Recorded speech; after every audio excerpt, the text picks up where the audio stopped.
Today we're going to be talking about what you should do if you lose NaNoWriMo. Like I did.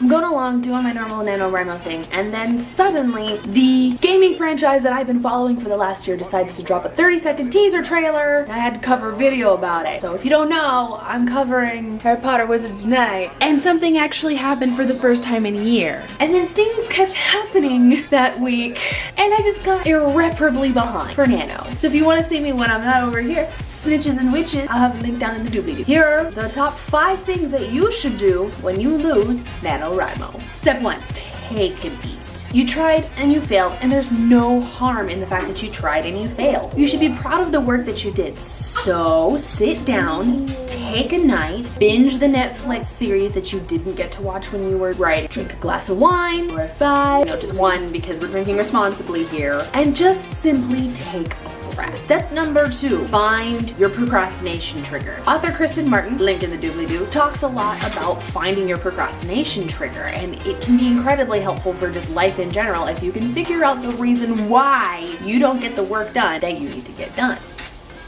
A really great way to figure this out is go back and look in your bullet journal, and if you have one of those cool little time trackers, just kind of check up on yourself and see what you were doing instead of writing. Now, it could be any number of things that happen. Maybe you fall into a YouTube hole, or an email hole, or a Netflix hole, or you sit there and scroll on Instagram for an hour and a half, look up and go, ah! It happens to all of us. You can actually schedule downtime. You go into the settings on your phone, you can actually set up a certain time where you cannot access certain apps. Shut down everything except for your writing app. Maybe you're writing too late in the day and you're suffering from decision fatigue. Decision fatigue happens when we make a lot of decisions during the day, and we have to make a lot. And if you're saving your writing time until the very end of the day, it could be that you don't want to make the decision to get up and write because you're fatigued. Instead of waiting until late in the day, you should be writing first thing in the morning so that you can get your word count in. But Zoe, I'm not a morning person. Okay, so drink your coffee and sit your ass down and write. But I don't function until my 2nd cup of coffee. Get up earlier. But I work 9 to 5. Write on your lunch break. Yeah, no.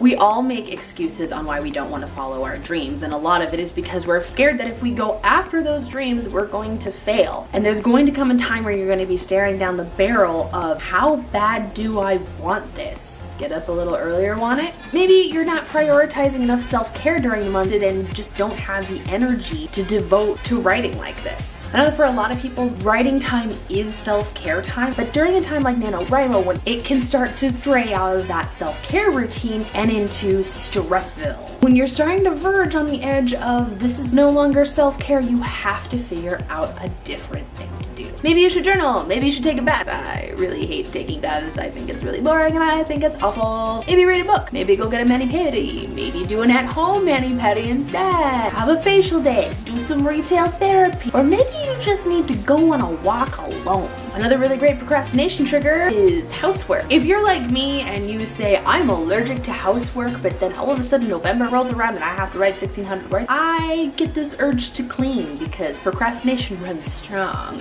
I know that laundry pile has been sitting there for weeks, but it will still be there when you're done with your word count. I know it's getting hard to find clean spoons, but those dishes will still be there when you're done with your word count. I know there's that spot on your floor that is sticky, but it's been there since you moved in and it has not changed this entire time. It will still be there when you are done with your word count. You really need to bust out the simple green and take care of it now? No. Sit your ass down and write your damn book. I'm a stay-at-home mom, so I get this whole weird pressure that we have to constantly have a perfect home. Theoretically, we're at home all day with the kids. We should only be cleaning because that's all we're good for. But here's the thing, I'm not the only adult living in this house. I have a husband, and the crazy thing is, during NaNoWriMo, he steps up. He does more than 1 load of dishes a week. He does laundry. He picks up his socks, but it's only during November.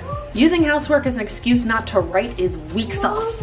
These are all excuses that we make up for ourselves instead of pursuing the things that we care about because we're scared that we're gonna fail. Everybody deals with it from time to time. Step number 3 on what you should do when you lose Nano is journal. Big surprise, the bullet journaling blogger wants you to journal when you lose NaNoWriMo. NaNoWriMo. You journal through it and you write it down. It's almost as good as sitting down in front of a mirror and saying things over and over again. But we can feel pretty silly when we do that. You should sit down and write down the things that you're feeling and thinking instead. In my blog post, I mention a podcast I was listening to with Hank Green. And in that he talks about writing a letter to your future self as you're trying to solve a problem. In it, you write down all of your thoughts, your fears, your feelings, everything that's going through your mind. Try to let your future self know, this is where I'm at and this is what I'm trying to do. And I'm probably gonna fail, but I need your forgiveness later. And it's a really great way to kind of stay in connection with yourself and stay forgiving towards yourself when you're making these big choices. Step 4, you gotta make a plan. I've talked a lot in various different blog posts about making decisions using the SMART method: specific, measurable, attainable, relevant, and timely. When I'm finding my procrastination trigger, which is usually a YouTube hole, I have to crack down on my consumption of content. So before I'm allowed to consume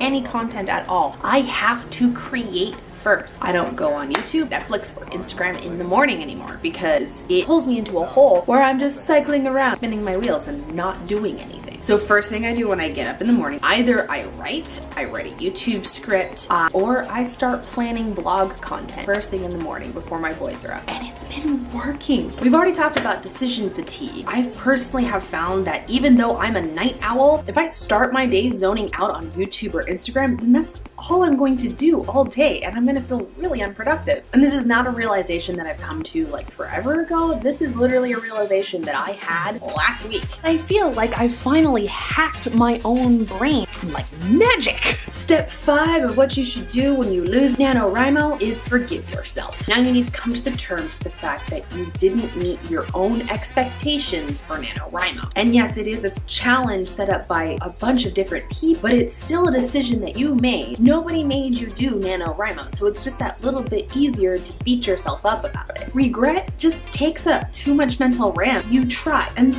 that's what matters. And if you've learned this as an opportunity to learn about yourself and improve yourself, then you actually never failed at all. Thanks so much for hanging out on this channel and waiting for me to repost. I'm getting back into the swing of things. We hope that you guys are super ready for some for some really cool content coming down the pipeline in the future. Happy writing. Peace and bye-bye.